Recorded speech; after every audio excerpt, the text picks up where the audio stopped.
Hello, all you freedom-loving people.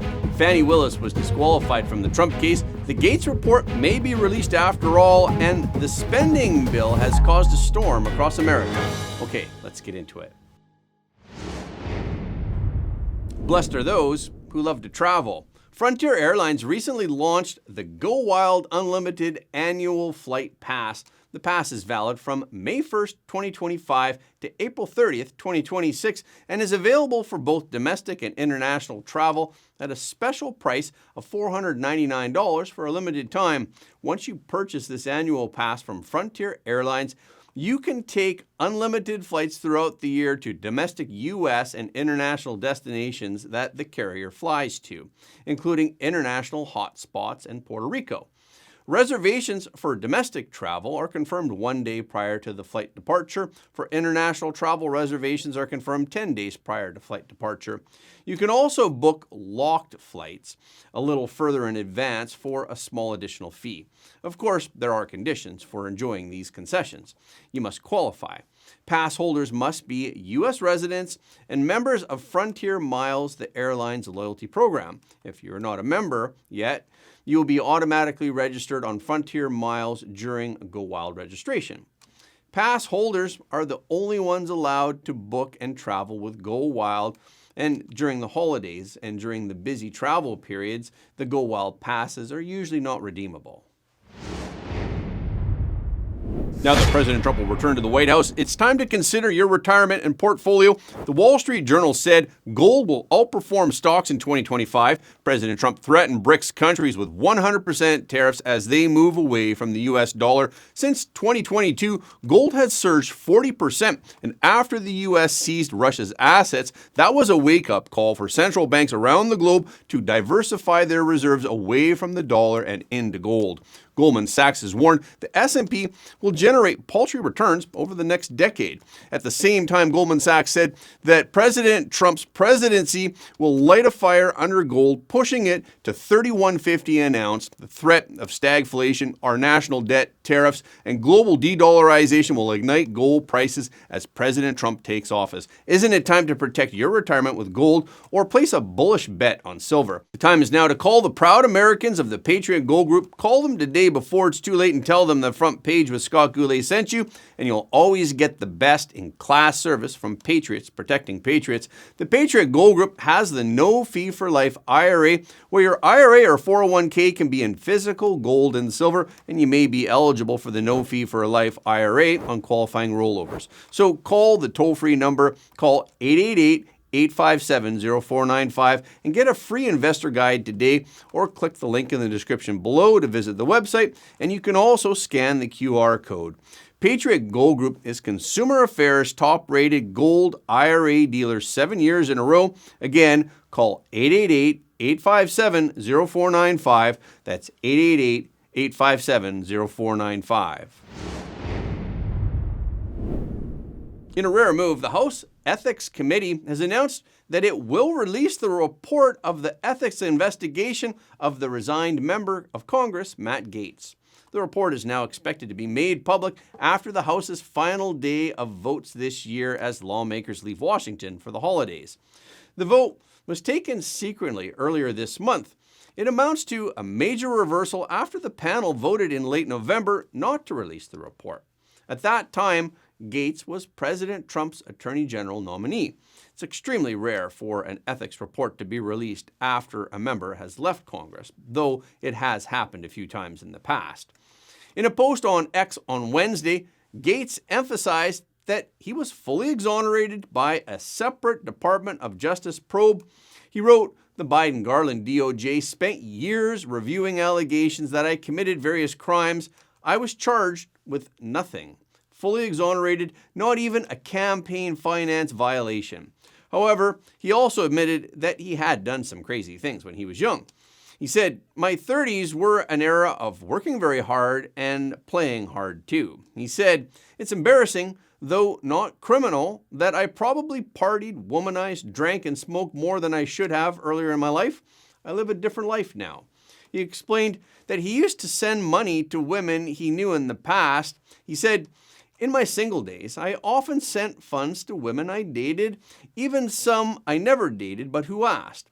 I dated several of these women for years. He added, I never had sexual contact with someone under 18. Any claim that I have would be destroyed in court, which is why no such claim has ever been made in court. After Gaetz' resignation last month, the House Ethics Committee's investigation into him came to an abrupt end because the panel had no jurisdiction over the former congressman.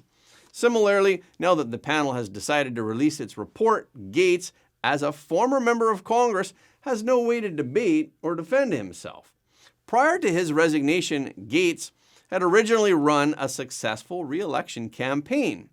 Because the House Ethics Committee was going to release a report on its investigation of him, he threatened to rejoin Congress and expose lawmakers' use of taxpayer funds to pay Me Too settlements. Congress has a rampant sexual harassment problem. Representative Jackie Speer previously told MSNBC that taxpayers have paid over $15 million to settle sexual harassment lawsuits against members of Congress. He posted on X, someone suggested the following plan to me. Number 1, show up January 3rd, 2025 to Congress. 2, participate in speaker election. I was elected to the 119th Congress after all. 3, take the oath.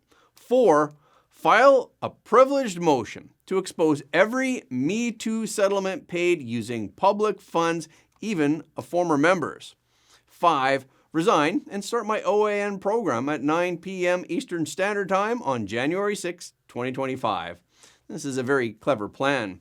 It would give Gaetz a chance to defend himself, and it doesn't affect his next move.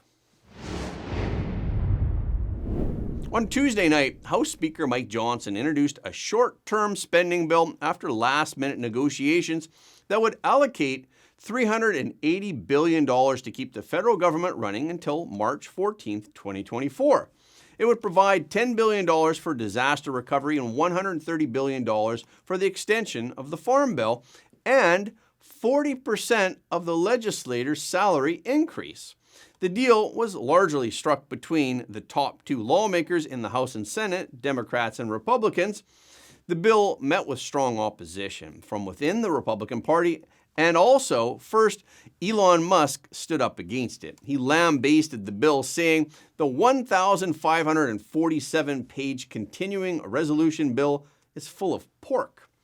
He wrote on X, "Ever seen a bigger piece of pork?" He urged lawmakers to put a moratorium on any bills until President Trump is officially in office. He suggested any member of the House or Senate who votes for this outrageous spending bill deserves to be voted out in 2 years. And Musk's influence is not to be underestimated. He has more than 207 million followers on X. Representative Andy Barr, a Republican from Kentucky, said his office was flooded with phone calls from his constituents. He said, "My phone was ringing off the hook.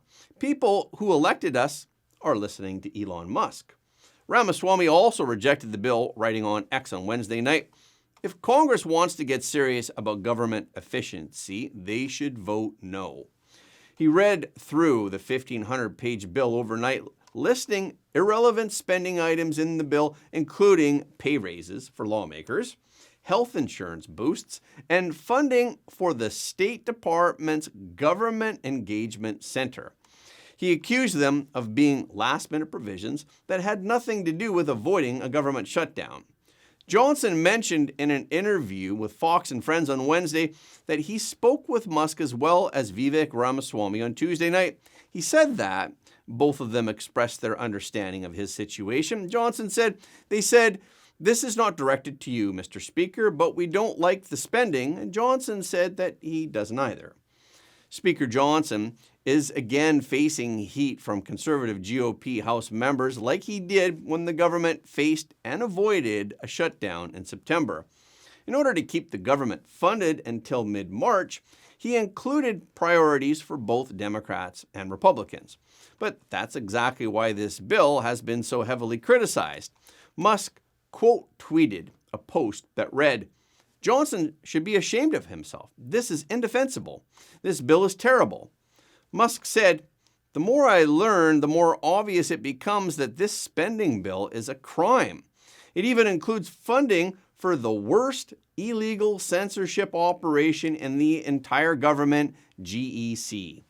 President Trump and Vice President-elect J.D. Vance released a joint statement on Wednesday criticizing the bill for containing Democratic giveaways. The statement emphasized that priority should be given to passing a streamlined version of the spending bill, limiting the scope of the budget, and addressing the debt ceiling immediately. The statement said, "Increasing the debt ceiling is not great, but we'd rather do it on Biden's watch. If Democrats won't cooperate on a debt ceiling increase now, what makes anyone think they would do it in June during our administration? Let's have this debate over the debt ceiling now." President Trump also reiterated the bad timing of Congress asking for pay increases. He said, "Hopefully you'll be entitled to such an increase in the near future when we make America great again." President Trump and Vance's statement stopped the bill in its tracks. The House Representatives did not proceed with a planned vote on the spending bill. House Minority Leader Hakeem Jeffries called out House Republicans for breaking a bipartisan agreement. Jeffries said on Wednesday, "House Republicans have now unilaterally decided to break a bipartisan agreement that they made. House Republicans have been ordered to shut down the government and hurt every American all across the country. An agreement is an agreement. It was bipartisan and there was nothing more to say." Musk fired back at Jeffries on X, saying, "You seem to think the public is dumb. They are not." When the bill failed to move forward on Wednesday night, Musk celebrated the victory on X. He wrote, "Your elected representatives have heard you, and now the terrible bill is dead. The voice of the people has triumphed. Vox populi, vox Dei." Musk also wrote in a separate post, "The voice of the people was heard. This was a good day for America." But as a result of this incident, people began to discuss whether social media has too much power. Here's what happened. A post on X by Elon Musk sent shockwaves through the Capitol. House Republicans were trying to see if they have enough votes to pass the spending bill in the next hour or two. Musk posted that anyone who votes yes should lose their office in 2 years, and lawmakers are scrambling. Tweets from Musk, and has that complicated this? Well, I mean, I think that there's always a lot of interest in what's happening up here, and this is more than interest. They're telling people if they vote yes, they should be voted out. The social media world is a part of our politics, and I think members have to expect that. There will be a lot of hard votes in the next couple of years. A member of the House Republican leadership told Fox that Musk is not helping. The lawmaker added that Musk has bigger fish to fry than picking a fight with House Republicans. Musk replied, "Power to the people." Some legislators also welcomed the involvement of outside forces such as Musk. Representative Dan Bishop, a Republican from North Carolina, posted, "In 5 years in Congress, I've been awaiting a fundamental change in the dynamic. It has arrived." On Thursday, a Georgia Court of Appeals ruled that Fulton County District Attorney Fani Willis and her team have no authority to proceed in the election interference case against President Trump. The court did not toss out the indictment entirely, but Willis and the assistant DAs are disqualified from prosecuting President Trump. The filing states, "After carefully considering the trial court's finding in its order, we conclude that it erred by failing to disqualify DA Willis and her office. The remedy crafted by the trial court to prevent an ongoing appearance of impropriety did nothing to address the appearance of impropriety that existed at times when DA Willis was exercising her broad pretrial discretion about who to prosecute and what charges to bring." The court said, "This is the rare case in which disqualification is mandated and no other remedy will suffice to restore public confidence in the integrity of these proceedings." Former Assistant Attorney General John Yoo believes that this means the case against President Trump is basically dead. But remember, we saw the dramatic testimony over the summer of how DA Fani Willis had hired her boyfriend, essentially, to be the special counsel, overpaid him, and then had him investigate and bring charges against Donald Trump. It's a complete conflict of interest. And if you take a quick look at the Georgia Appeals Court decision here, that's what it says. There's such an appearance of impropriety, an appearance of a conflict of interest, that Fani Willis should not be the prosecutor. I think this spells yet another case that's going to have to either be suspended or more likely just ended and tossed out. It's hard for me to see another Georgia district attorney wanting to take up this flawed case and try to prosecute Trump on these theories that his reelection campaign was some kind of criminal organized crime enterprise. So will things change if Fani Willis appeals to the state Supreme Court? It looks likely, because of that presidential immunity decision by the Supreme Court, that any kind of state prosecution of President Trump would have to be at least suspended, if not dropped. You're seeing that going on, those arguments going on right now up in New York City with the case being heard by Judge Merchan. So even if they could get past immunity, they'd still have to suspend it while President Trump was in office. But furthermore, you'd have to go back and then scrub the whole indictment, scrub everything the grand jury did, and say you've got to eliminate anything that used official actions by President Trump, any evidence that came in from White House officials, from anything the president was doing in the Oval Office. That might actually fatally handicap this prosecution and require the whole thing to be dismissed. And that's a wrap for this episode. Thank you so much for your support of Front Page. Please remember that every like, comment, and share helps more people to see the truth. If you haven't already, please subscribe. And if you have already subscribed, we thank you, but please double check to make sure that you're still subscribed, because some of our audience have reported that they're somehow unsubscribed without their knowledge. We've also heard that some of you don't get notifications of our videos anymore on YouTube. So when you do subscribe on YouTube, please make sure to tap the notification bell as well. Okay, this is our show for today. If you like what you heard, please don't forget to like this video and share it with your friends and family, because everybody deserves to know the truth.